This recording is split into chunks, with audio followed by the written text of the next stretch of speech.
Subaru was dipping into the murky world of electrification, and this is their first attempt at a hybrid. It's a mild hybrid.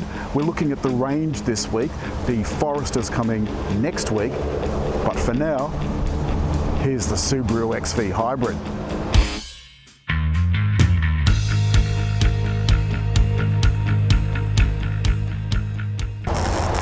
You might be thinking, why would Subaru go into the murky world of hybrids when they've already got these fab flat 4 engines? And flat 4, horizontally opposed, and boxer all mean the same thing. Instead of the cylinders being lined up all in a row, they're flat, which makes the center of gravity lower.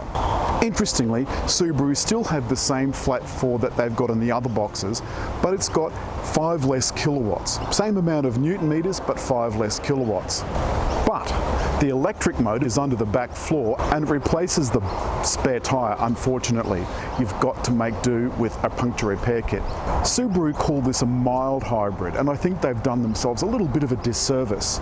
It adds 12.3 kilowatts and 66 Newton meters to the 110 kilowatt Boxer engine.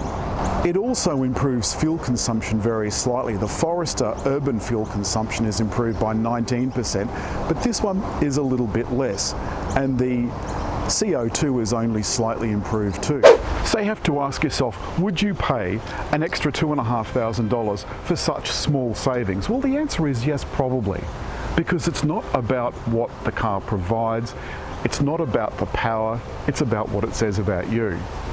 It's still good off-road, it still has 220 millimeters of ground clearance, and it still has X-Drive. It's just that if you get caught out in the rough without a spare, you might be in strife, because those puncture kits have a habit of not working.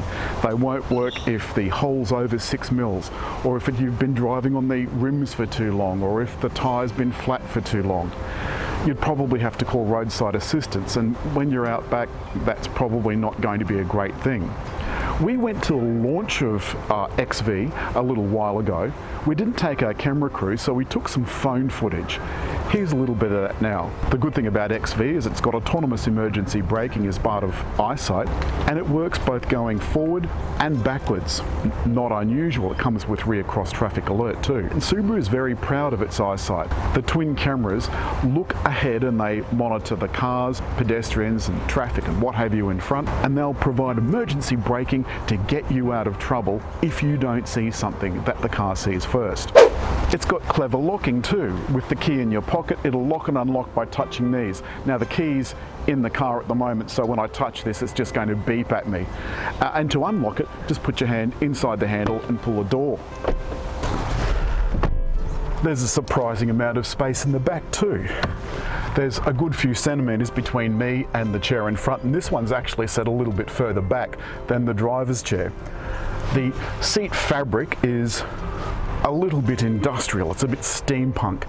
It isn't the leather covering or the leatherette covering that's in the top premium model of XV, but I'm okay with that. And the seats go down in a 40-60 split. This luggage cover can be removed easily if you don't want it to be in the back of the car. The floor's quite high, but it is level, and there's nothing under here but the puncture repair kit.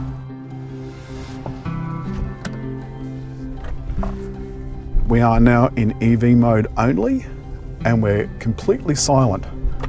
As I turn here, the petrol engine has kicked in, and you can see now that both the battery and the petrol engine is powering the car. I'm going to put the single zone climate control now into manual mode so I can turn the fan right down, but make it very cold. Now, you probably just can pick up that little bit of a drop in engine revs, and that's the CVT transmission, the automatic transmission. You can see just here this bright little light has come up. That's the blind spot monitoring system. And on the dash in front of me, on the little display between the two dials, I can see that the lane markings on the street have come up, and XV is gently guiding me in and out of the lane, or should I say in the lane. If I was to indicate and there's someone beside me, and it sees that there's someone beside me, it won't let me change lanes. It'll come on and try and direct me back into the lane again. Very clever technology. This is so quiet. Subaru's done a lot of work trying to keep their cars very, very quiet. And there's a touch of the limousine feel about the ride. The other thing too is, you probably can't see it on the graphic, but there's a little graphic of the back of my car just here. And when the brake lights go on and off, the little red lights go on and off on that as well. Handling is absolutely brilliant. It's not adversely affected by the fact that there's batteries. In fact, it might even be a little bit better. Going through the old toll booths, which of course are now no longer in use because the tolls are with a tag rather than having to fork out to pay. That used to be so annoying. You'd have to stop and make sure you had change to give the little man. Here we go, international viewers. Sydney's fabulous harbour bridge. I'm on the side road deck because I'm planning to go through the Eastern Distributor Tunnel. So we go through these magnificent granite monolithic pylons at either end. Very slowly.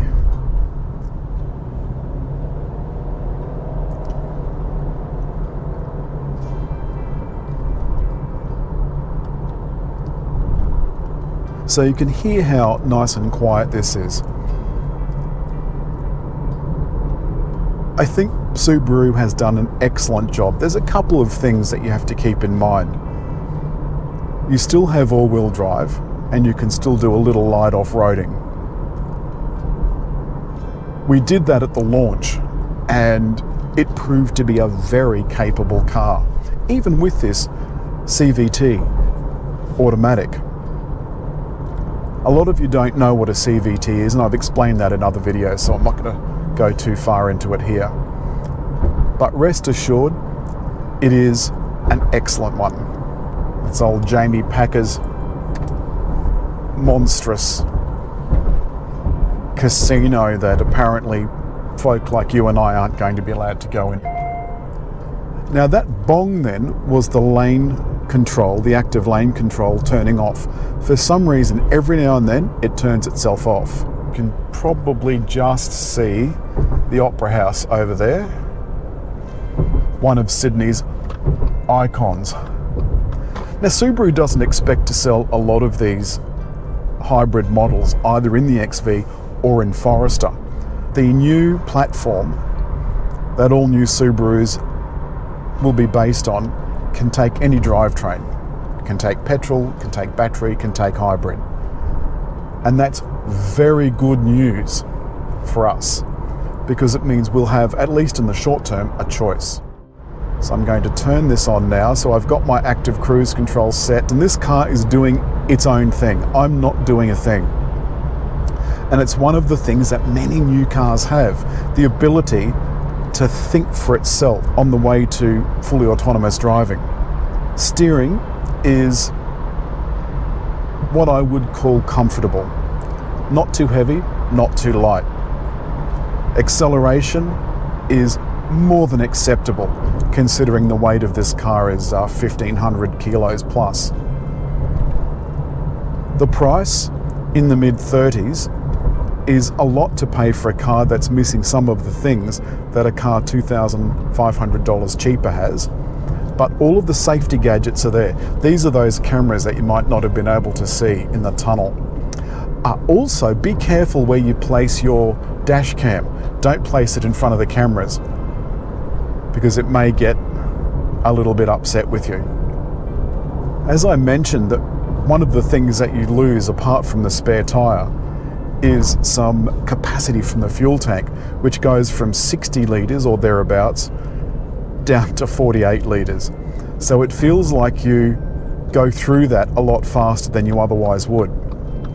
The roundup is the sound from the sound system is adequate.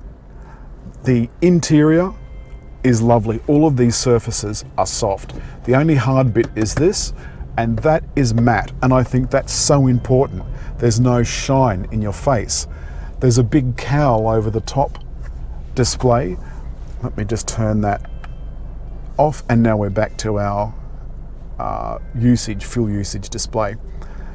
At the moment I've got Apple CarPlay displayed here, but I could just as easily go back to radio by pressing the radio button and then turning the radio down, because YouTube will have a fit. One of the things that I find about this setup is that it is very, very easy, but one of the things you'll notice is there's no inbuilt navigation system. That's not a problem, because you can attach your phone, as I've done there, and use Google Maps, and you can send maps that you've been looking at on your PC at home or your tablet to the car's system via your phone. Subaru XV Hybrid. I reckon it's worthwhile. I've thoroughly enjoyed driving it. I think it's worth the money, and I think it's a great first effort for Subaru hybrids. As always, hit just there to subscribe, and don't forget to leave a comment and a like on YouTube.